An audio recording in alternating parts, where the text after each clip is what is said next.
बात करेंगे पेट्रोलियम मंत्रालय में जासूसी कांड की। जी हाँ, पेट्रोलियम मंत्रालय में जासूसी के खुलासे से हड़कंप मचा हुआ है। गिरफ्तार सभी आरोपियों को कोर्ट में आज पेश किया गया। 4 आरोपियों को 23 फरवरी तक पुलिस रिमांड में भेज दिया गया, यानी उनकी पूछताछ 23 फरवरी तक की जाएगी, जबकि 3 आरोपी न्यायिक हिरासत यानी जेल भेज दिए गए। कल 5 लोग गिरफ्तार हुए थे। दिल्ली पुलिस आज आरोपियों को लेकर पेट्रोलियम मंत्रालय भी पहुंची। पुलिस मंत्रालय के सीसीटीवी वीडियो को भी खंगालने की तैयारी में है। आज शांतनु सेकिया को गिरफ्तार किया गया। दूसरा गिरफ्तार शख्स है प्रयास जैन, जो ऑस्ट्रेलिया की एनर्जी कंपनी मेडिट का प्रमुख है। इस मामले में मुकेश अंबानी की कंपनी रिलायंस के कर्मचारी को भी हिरासत में लिया गया है। इससे पहले पेट्रोलियम मंत्री धर्मेंद्र प्रधान का चपरासी आशाराम, मंत्रालय के क्लर्क ईश्वर समेत 5 लोगों की गिरफ्तारी हुई थी। आशाराम और ईश्वर भाई हैं और अब इस पूरे मामले में कुल 7 लोगों की गिरफ्तारी, 3 जेल भेजे गए और 4 को पूछताछ के लिए 23 तारीख तक दिल्ली पुलिस की हिरासत में भेज दिया गया है। इन 7 में से एक वो शख्स जो मंत्री धर्मेंद्र प्रधान के बहुत करीबी यानी उनका चपरासी था, जो जानकारियां इधर से उधर करता था, और उसको भी गिरफ्तार किया गया है। पेट्रोलियम मंत्रालय जासूसी कांड में अब तक क्या कुछ हुआ है वो बता रहे हैं आपको। पेट्रोलियम मंत्रालय के पूर्व कर्मचारी ललिता राकेश प्रसाद भी आरोपी हैं। पूर्व पत्रकार शांतनु सेकिया और ऑस्ट्रेलियन कंपनी के प्रमुख को भी गिरफ्तार किया गया है। पुलिस आरोपियों को जांच के लिए पेट्रोलियम मंत्रालय भी ले गई थी, जानने के लिए आखिर कैसे चलता था ये पूरा गोरख धंधा। पुलिस मंत्रालय के सीसीटीवी फुटेज की भी जांच कर रही है। पुलिस आरोपियों की जांच के लिए पेट्रोलियम मंत्रालय ले गई थी, क्योंकि शक यह है कि इन लोगों ने अलग चाबी भी बनाई हुई थी। पुलिस मंत्रालय के सीसीटीवी फुटेज की भी जांच की जा रही है, ताकि पता चल सके कि आखिर क्या कर रहे थे लोग, कब जाते थे। लेकिन अब बताते हैं आपको कि कैसे होती थी ये जासूसी। मंत्री के चपरासी आशाराम और भाई क्लर्क ईश्वर एक साथ इस पूरे मामले को हैंडल करते थे। आशाराम ईश्वर के बेटे ललिता प्रसाद, कंपनी थिंक टैंक मंत्रालय में घुसने के लिए फर्जी पहचान पत्र बनाया गया था। कार स्टिकर भी बनवाया गया था, जो कि फर्जी है। ये वो बातें हैं जो सामने आ रही हैं। करीब 15 साल से ये पूरा जासूसी कांड चल रहा था। इसका खेल तकरीबन 15 साल से चल रहा है, ये शक है। दफ्तर में घुसने के लिए डुप्लीकेट चाबियां भी बनवा रखी थी इन लोगों ने, और इनमें मंत्री का चपरासी भी शामिल। जासूसी का गैंग दस्तावेज चुराकर 2 कंसल्टेंट को बेचता था। कंसल्टेंट कंपनियां जासूसों को हर महीने 25 से 50 हजार रुपए तक सैलरी देती थी। दस्तावेज चुराने के बाद जासूस ग्राहकों को फोन कर बताते थे कि दस्तावेज उनको मिल गए हैं और वो आके ले ले। ग्राहक को दस्तावेज मतलब का लगता था तो वो पैसे देता था, वरना नहीं। दस्तावेज में जैसी जानकारी होती थी उसी हिसाब से कीमत तय की जाती थी। मंत्रालय के जासूस कर्मचारी प्रयास जैन को दस्तावेज देते थे, फिर शांतनु को इसकी जानकारी दी जाती थी और उसको पैसे दिए जाते थे। दस्तावेज चुराने के बाद जासूस ग्राहकों को फोन कर बताते थे कि दस्तावेज में क्या कुछ है। ग्राहक को दस्तावेज मतलब का लगता है तो फिर जासूस उनके फोटो कॉपी करवा कर उसके पैसे देता था। अंकित गुप्ता, एबीपी न्यूज संवाददाता, हमारे साथ फोन लाइन पर जुड़े हैं। अंकित, जितना बड़ा ये जासूसी कांड बताया जा रहा है, तकरीबन 15 साल से चल रहा है, इसमें क्या कुछ निकलता और कोर्ट में खास तौर पर आज क्या हुआ?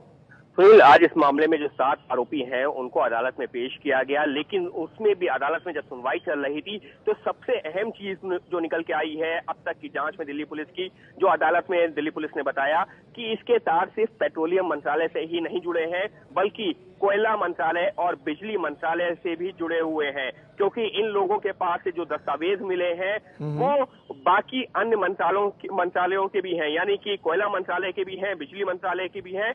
और अब दिल्ली पुलिस की जो जांच है वो सिर्फ पेट्रोलियम मिनिस्ट्री तक ही नहीं सीमित है, बल्कि कोयला मंत्रालय और बिजली मंत्रालय के अधिकारियों से भी आने वाले दिनों में पूछताछ कर सकती है। कुछ और कंपनियां जिन तक ये दस्तावेज पहुंचाए गए हैं उनके अधिकारियों से पूछताछ हो सकती है। और दिल्ली पुलिस ने अदालत में जिस तरीके से इशारा किया है, हो सकता है कि अगले कुछ दिनों के दौरान कुछ और बड़ी गिरफ्तारियां भी हो, यानी कि सिर्फ 7 लोग जिनको अभी गिरफ्तार किया गया है, ये मामला यहीं खत्म होता नहीं दिख रहा है, क्योंकि दिल्ली पुलिस ने दिल्ली की पटियाला हाउस कोर्ट में जहां इन 7 आरोपियों को पेश किया गया है, जिसमें से 4 आरोपियों को पुलिस हिरासत में भेजा गया है और 3 को न्यायिक हिरासत में भेजा गया है। लेकिन इस सबके बीच में सबसे अहम चीज यही है कि ये जो जासूसी कांड है ये सिर्फ एक मंत्रालय तक नहीं बल्कि अन्य मंत्रालयों यानी कि बिल्कुल कोयला और बिजली मंत्रालय का भी जिक्र किया जा रहा है कि कोयला और बिजली मंत्रालय में भी ये जासूसी कांड चलाया जा रहा था। अंकित, ये जानकारी जो आ रही है पुलिस ने और क्या कुछ कहा इस जासूसी कांड को लेकर? ये 2 मंत्रालय या 3 मंत्रालय ही हैं या इससे ज्यादा भी मंत्रालय हो सकते हैं?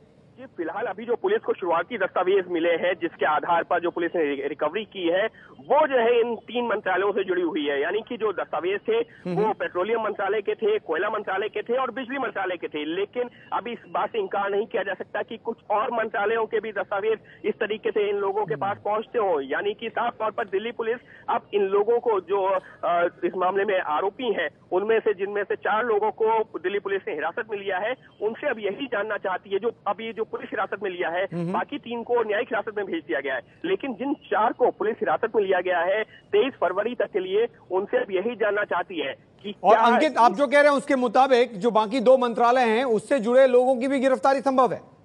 जी, दिल्ली पुलिस ने अभी इशारा किया है, क्योंकि जब जज साहब ने दिल्ली पुलिस से पूछा कि आपके पास में ऐसा क्या लगा है या आप क्या करना चाहते हैं अगले 2-3 दिनों के दौरान, तो दिल्ली पुलिस का कहना था कि अभी हमको जो जानकारी मिली है उसके मुताबिक कुछ और मंत्रालय के से जुड़े हुए लोग भी इसमें शामिल हो सकते हैं, अधिकारी भी शामिल हो सकते हैं। लिहाजा अभी पूछताछ की जाएगी और उसके आधार पर आगे की कार्रवाई की जाएगी। यानी साफ तौर पर ये जो है, जो गिरफ्तारियां हुई हैं, ये अभी तक हमने देखा है कि पेट्रोलियम मंत्रालय से जुड़े हुए जो कर्मचारी थे या पूर्व कर्मचारी थे, उनसे उनकी थी, जो कि जो 2 कंपनीज तक ये जानकारी जो पहुंचाई जाती थी। लेकिन अब दिल्ली पुलिस की जांच का दायरा बढ़ेगा और जो अगले कुछ दिनों के दौरान हो सकता है कि कोयला मंत्रालय और बिजली मंत्रालय तक भी उनकी जांच पहुंचे। बिल्कुल अंकित जी, बहुत बहुत शुक्रिया आपका। तो जाहिर तौर पर पहले मामला सिर्फ पेट्रोलियम मंत्रालय तक सीमित था, लेकिन अब बिजली और कोयला मंत्रालय भी इसके चपेट में आ रहे हैं। हमारे संवाददाता रक्षित सिंह ने क्या कुछ देखा जब वो गए थे मंत्रालय, वो भी रिपोर्ट देखिए, क्या कुछ पाया रक्षित सिंह ने।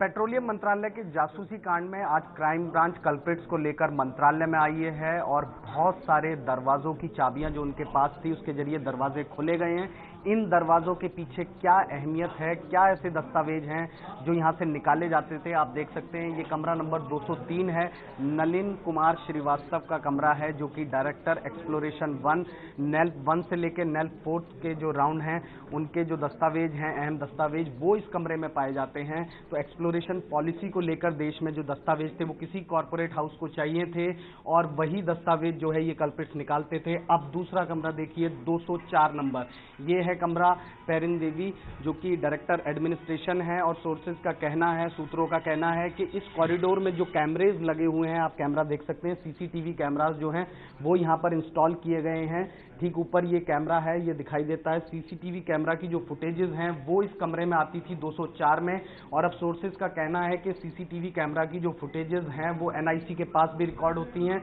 और पिछले 1.5 महीने की जो फुटेजेस हैं वो एनआईसी से मंगाई गई हैं पेट्रोलियम मंत्रालय के द्वारा और अब वो क्राइम ब्रांच को सौंपी जाएगी।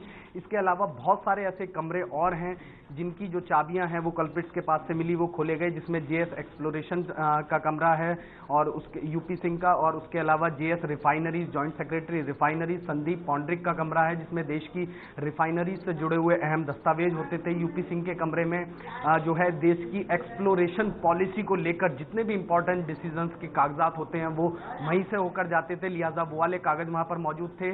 इसके अलावा स्पेशल सेक्रेटरी अभी तक मिनिस्ट्री में जो थे राजीव कुमार, उनके कमरे की चाबी भी जो है वो इन कल्प्रिट्स के पास से मिली है। जब क्राइम ब्रांच ने मैच की तो ताला खुल गया, ताला खोलकर केस प्रॉपर्टी बनाई गई है।